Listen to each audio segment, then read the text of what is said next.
Bonjour à tous. Alors, on disait, pardon, ouais, avec quelqu'un, on disait à la pause que j'ai un truc pour vous, comment calmer un dîner, comment calmer les gens à un dîner en vous présentant, vous dites que vous êtes magistrat.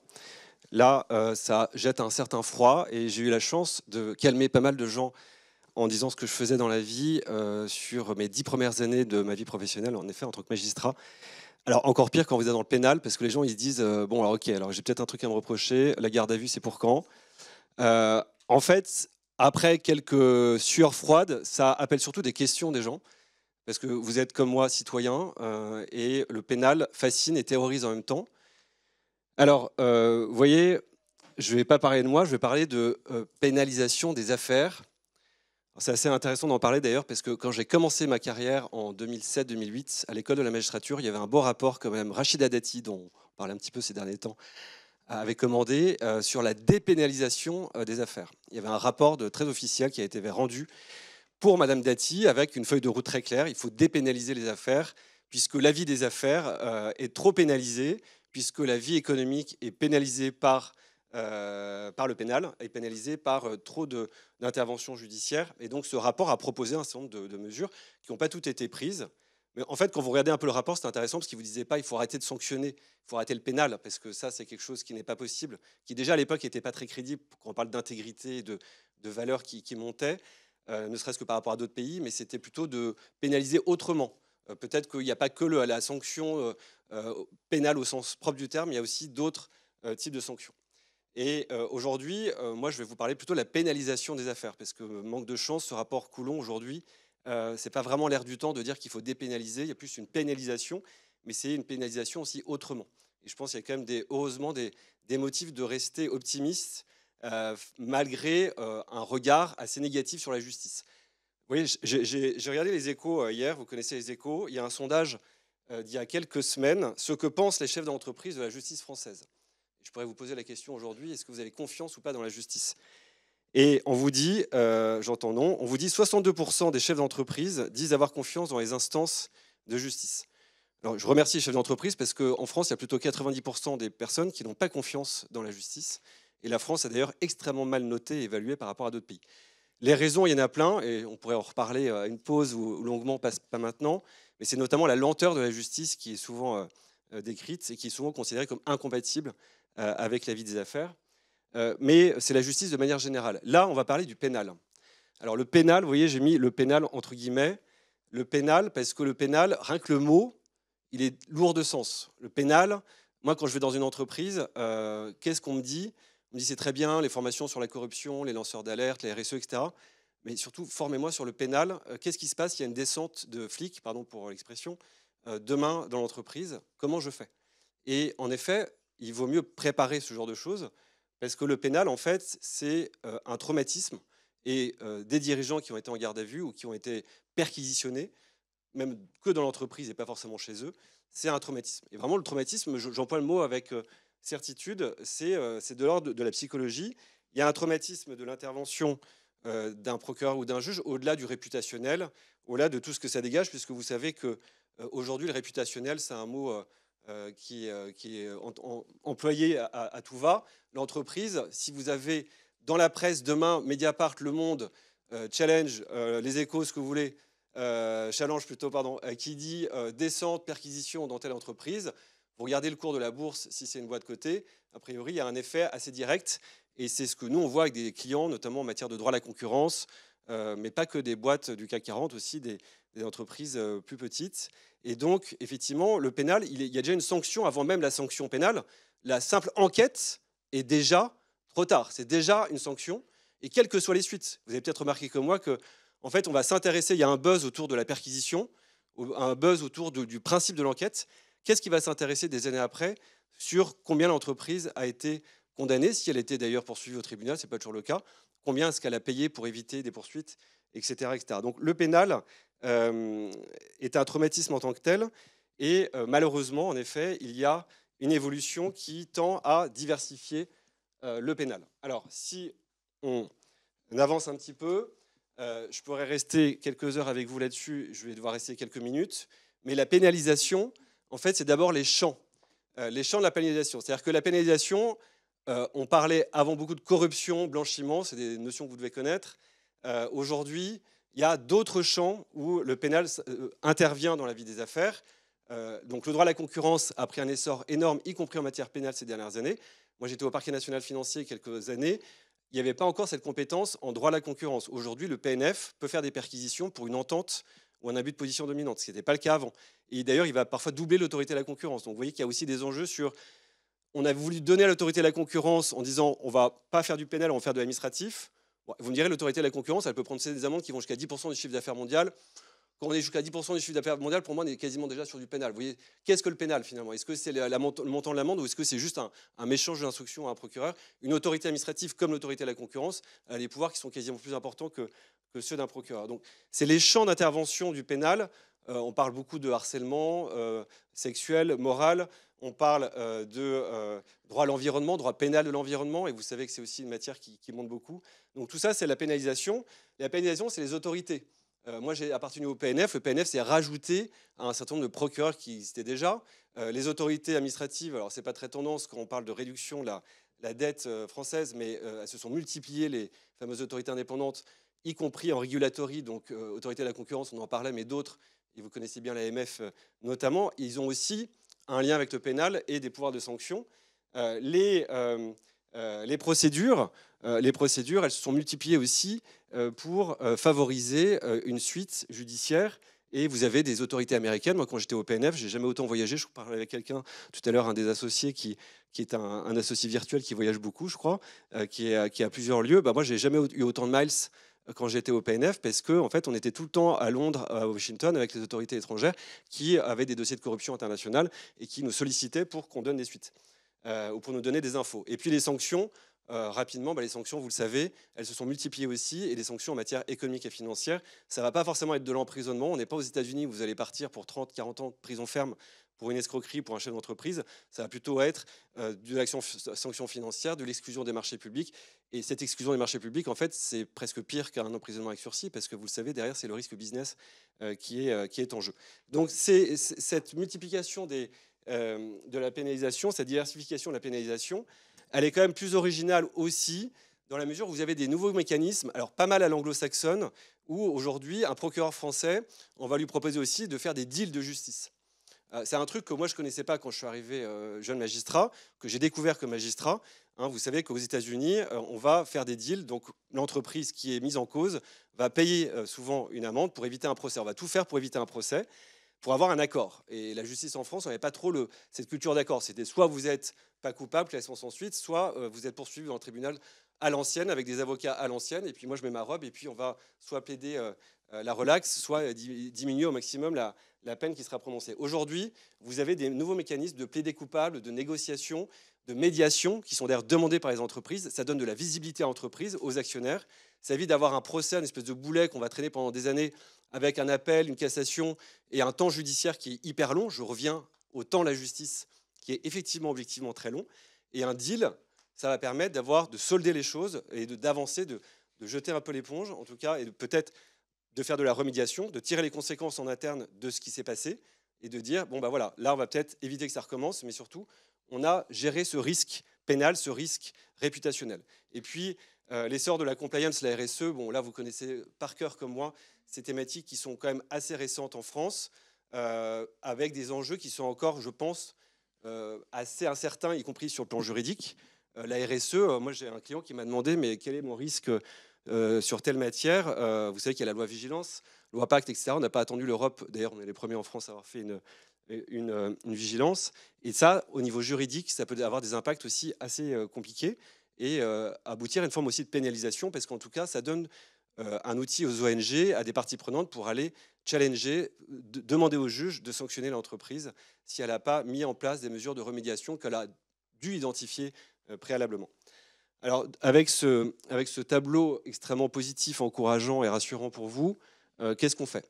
Est-ce qu'on se dit, on serre les dents, on attend, on prend un Doliprane et un Lexomil, ou est-ce qu'on essaye un peu d'anticiper? Moi, je pense qu'il y a des capacités d'anticipation. Alors, the tone from the top, vous connaissez, vous qui êtes au top, au sens propre et au sens anglo-saxon.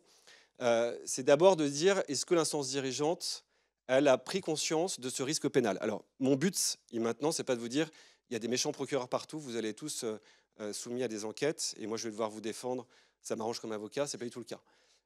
Par contre, c'est de dire attention, je peux ressentir, et je vous livre ça de manière très, très libre, dans certaines entreprises, dans certaines entités, parfois ce côté, non, le pénal, c'est pour les autres. Quand je dis pénal, vous avez compris que ce n'est pas que le pénal au sens pur, hein, c'est aussi tout ce qui est sanctions administratives, etc. Tout ça, c'est pour les autres. Nous, la corruption, d'ailleurs, quand on interroge des salariés pour cartographier les risques, les gens nous disent ah, la corruption, non, nous, ça va, on n'est pas là-dedans. Effectivement, les gens peuvent penser à la bonne valise de cash, ça arrive encore, hein, qui est versée à une personne publique pour l'obtention d'un marché.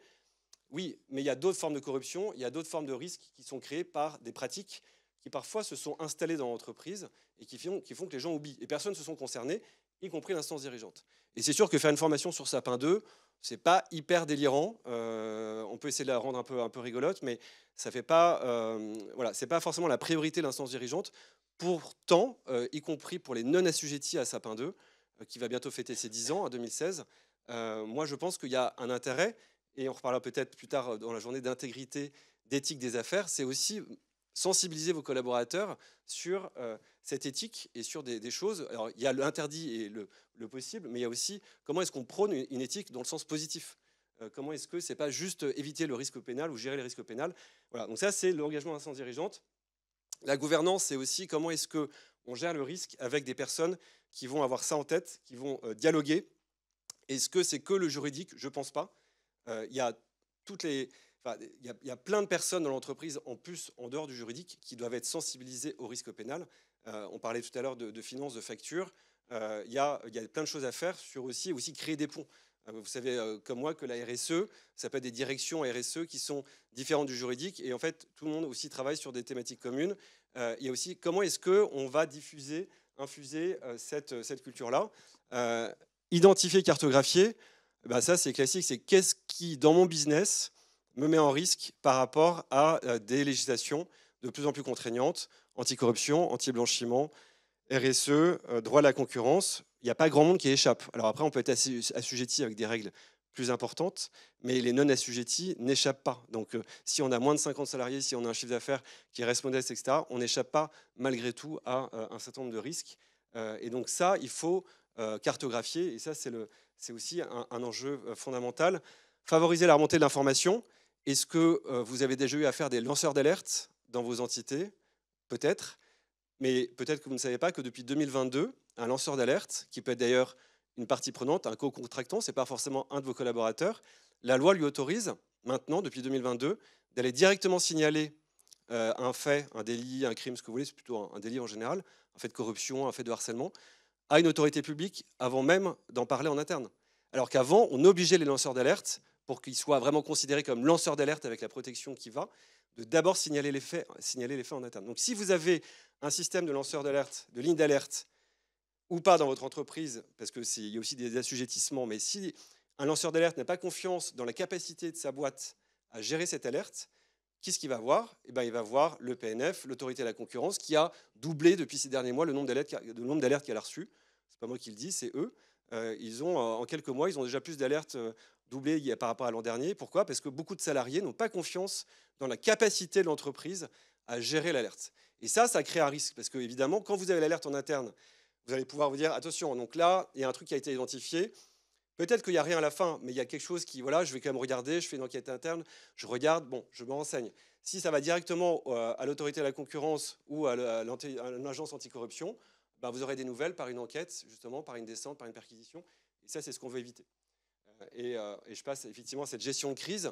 La gestion de crise, c'est ça. C'est comment est-ce qu'on va anticiper le fait qu'un jour, une autorité américaine, et je vous parle parce que j'étais au Quai d'Orsay, qu'on avait des entreprises qui venaient au Quai d'Orsay. D'ailleurs, je ne sais pas si vous le savez, mais le Quai d'Orsay peut aussi accompagner des entreprises.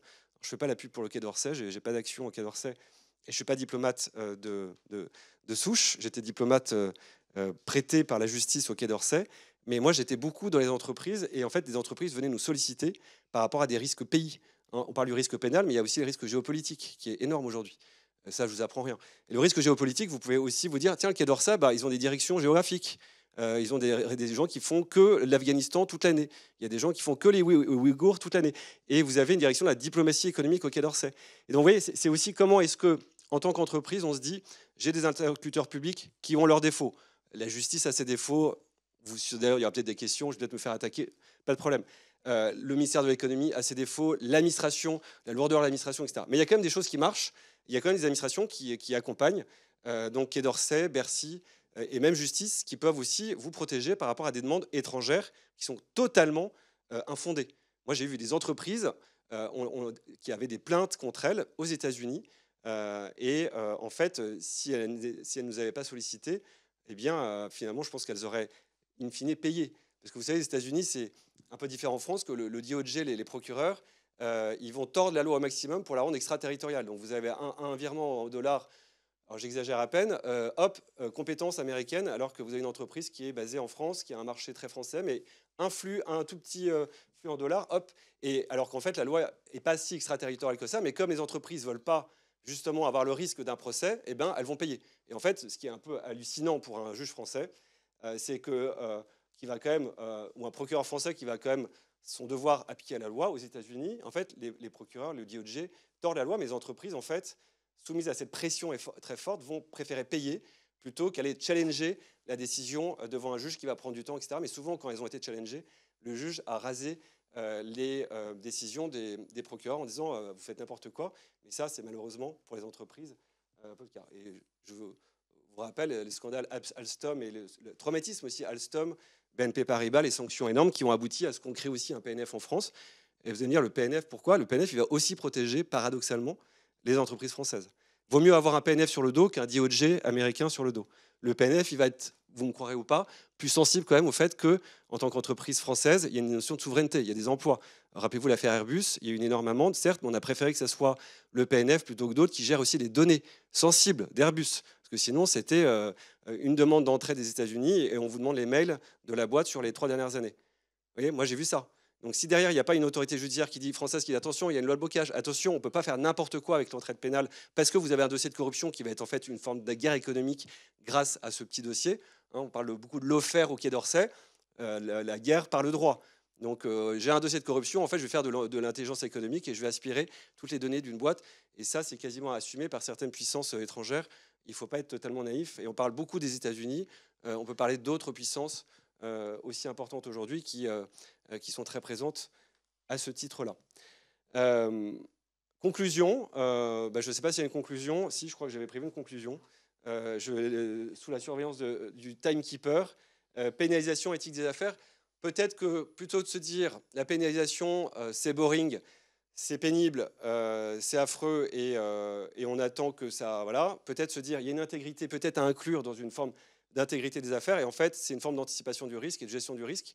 Vous avez un projet de directive au niveau européen anticorruption et les États membres, donc la France devra le faire, vous dit si l'entreprise a détecté un fait de corruption, si elle a mis en place des mesures pour remédier à ça, pour répondre à ça, pour éviter que ça se reproduise par des process ou ce que vous voulez, une amélioration des process, eh bien, ça sera une circonstance atténuante qui va être prévue dans les lois, notamment françaises, si l'entreprise, in fine, est condamnée. Oui, c'est intéressant parce que là, la compliance s'introduit aussi dans le pénal. La sanction doit tenir compte des mesures de remédiation qui ont été faites, et c'est déjà un peu ce qui est à l'œuvre au PNF, où vous avez des négociations d'accords hors procès.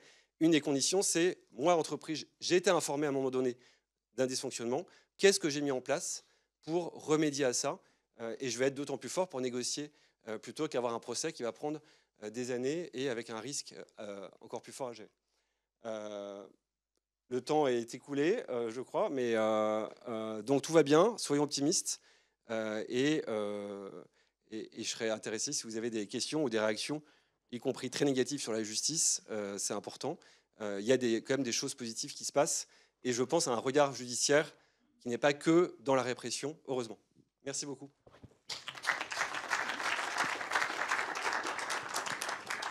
Voilà, vous connaissez, je lance le cul.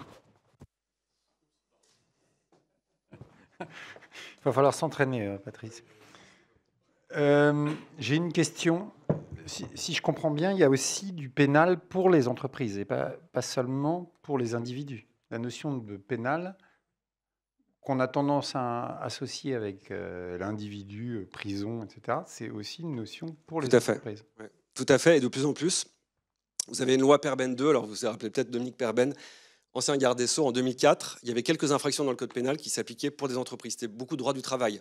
Donc, ce qu'on connaît, un homicide involontaire sur un chantier, etc., ça, c'est des choses qui, malheureusement, mais pas au-delà d'un homicide, des accidents du travail. Donc, il y avait déjà une responsabilité pénale du dirigeant qui engage la responsabilité de l'entreprise. Donc, ça va être un cumul, et vous allez avoir un casier judiciaire de la personne morale qui peut avoir, donc, effectivement, alors, il n'y a pas de prison pour les personnes morales, mais c'est de l'amende, c'est l'exclusion des marchés publics, justement.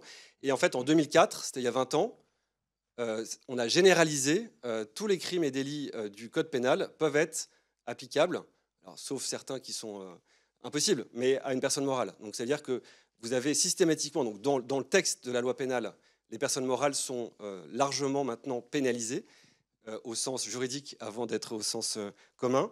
Et vous avez des politiques pénales à l'œuvre. Donc, c'est-à-dire, moi, j'étais au ministère de la Justice, je rédigeais des jolies instructions pour les procureurs, c'est des circulaires.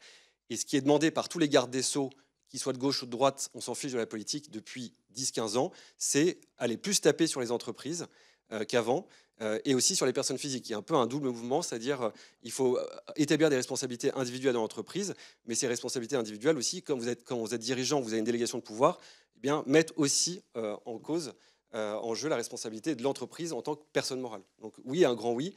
Et c'est pour ça que cette pénalisation, elle est beaucoup plus forte qu'avant, un peu sous influence aussi anglo-saxonne, où les entreprises sont extrêmement à risque à ce niveau-là.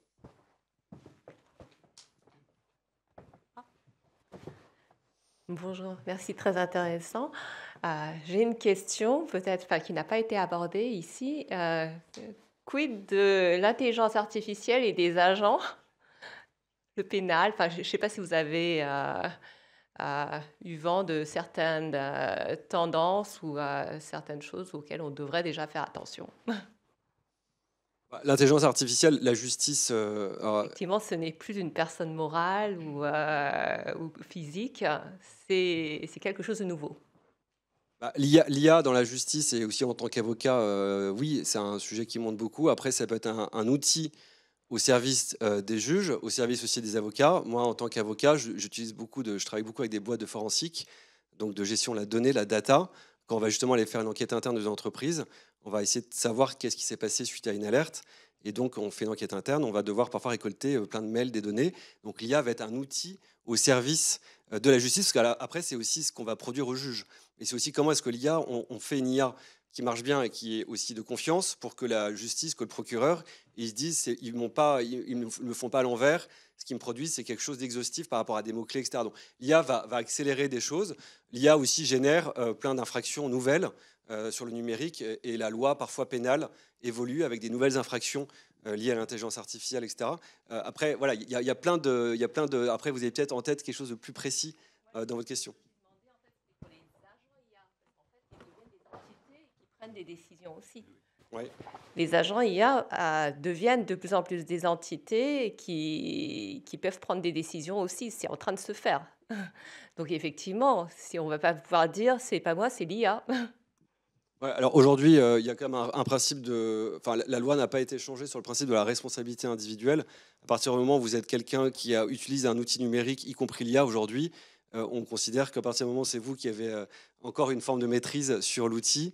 Est-ce que l'IA échappe à la personne? J'en sais rien, là c'est une question quasiment éthique. Mais aujourd'hui, en tout cas, l'IA que vous utilisez, en tout cas, on peut tenter, ça peut être une plaidoirie très intéressante, et je pourrais essayer de la faire sur monsieur le juge, mon client s'est fait dépasser par l'outil et sa volonté en fait a été, si je comprends votre question, presque décorrélée. Non, c'est pas ça. Bon, décidément, je réponds pas à votre... C'est encore un... Ouais.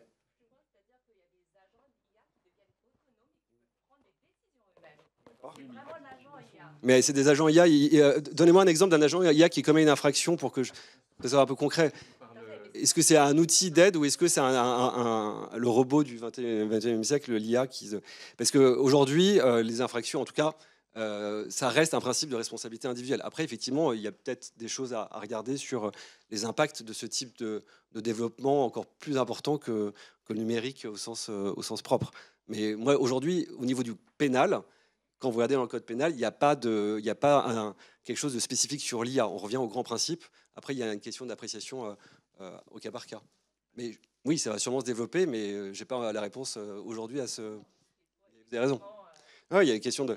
Mais ce que je vous disais sur l'IA qui dépasse l'humain, ça peut être aussi ça. C'est quelqu'un qui dit, moi, l'IA, l'algorithme a dépassé la personne. Et ça, je pense, c'est du concret. Bonjour Vincent, je suis là. Bon, les gros sujets, le sujet pénal en général, il y a les sujets de sécurité, les sujets de corruption qui sont les gros sujets généraux. Jusqu'où vous recommandez de faire descendre les délégations de pouvoir pour protéger l'entrepreneur d'une part et de l'autre part l'entreprise elle-même? Oui, alors la délégation de pouvoir, c'est effectivement un sujet hyper important. Et alors, je vais vous faire une réponse qui ne va pas vous satisfaire, mais je n'ai pas une réponse générale. En fait, ce qu'on fait quand on accompagne, c'est on cartographie aussi le risque et selon la taille de l'entreprise et selon les matières business qu'elle va traiter. Mais effectivement, les délégations de pouvoir, elles sont un outil important à manier et surtout à bien faire, parce que la délégation de pouvoir, il faut qu'elle corresponde aux critères après qui sont requis par la justice pour être vraiment une vraie délégation de pouvoir. Moi, j'ai eu des dossiers où c'était des délégations de pouvoir qui ont été considérées comme non valables. Et derrière, on remonte du coup sur le dirigeant. Et là, effectivement, le dirigeant qui croyait être protégé par une délégation de pouvoir, ça va être l'effet inverse. Mais moi, je pense que c'est un outil important à manier et surtout qu'il faut l'actualiser régulièrement parce que le risque, c'est de faire des délégations de pouvoir à un temps T. Et puis après, la vie, le business continue. Et puis, in fine, on se retrouve 2-3 années après ou un temps judiciaire qui va arriver des années après et qui ne va pas être conforme, en tout cas, que les délégations seront obsolètes.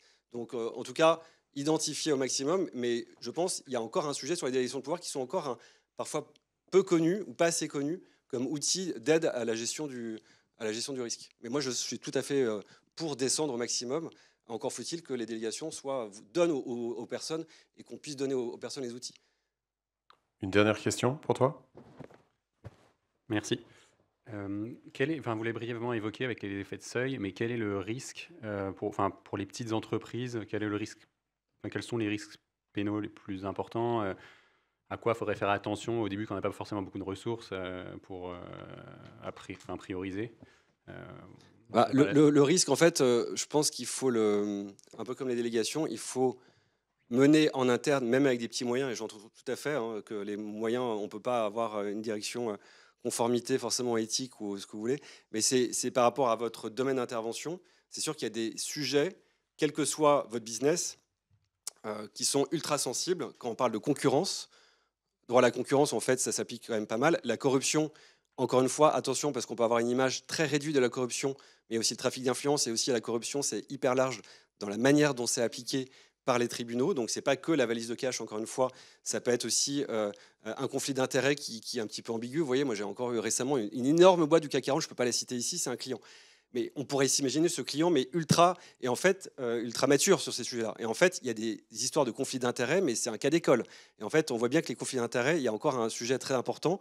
Après, identifier ces risques de corruption, blanchiment, droit à la concurrence, et puis après, peut-être d'autres risques pénaux selon votre business, et puis surtout des secteurs, des départements de l'entreprise ou des personnes qui vont être plus à risque. Ça, c'est aussi tout le travail de la compliance. Par exemple, un service achat, au hasard, a priori, il va être un petit peu plus exposé au risque de corruption qu'un autre service de l'entreprise comme les RH ou autres.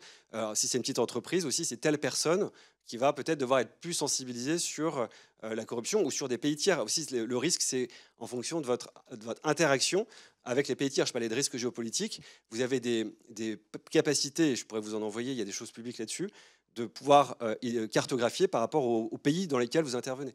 Et là, effectivement, moi j'ai connu des boîtes qui se sont désengagées de certains pays parce qu'elles trouvaient que le risque était trop fort, parce que dans ces pays-là, la corruption était tellement endémique qu'ils avaient quasiment une chance sur deux de se retrouver dans un schéma de corruption. Et encore une fois, là, vous voyez, ce n'est pas forcément le risque pénal qui pèse sur l'entreprise en tant que tel, mais c'est se trouver embarqué dans une procédure où on va citer son nom, quelle que soit à la limite la sanction pour l'entreprise, mais parce que dans ce pays-là, en fait, il y a souvent des scandales et que ça, c'est un vrai sujet d'identifier les pays à risque ou des personnes à risque. Évaluer les tiers, c'est aussi évaluer les tiers, c'est vos contreparties.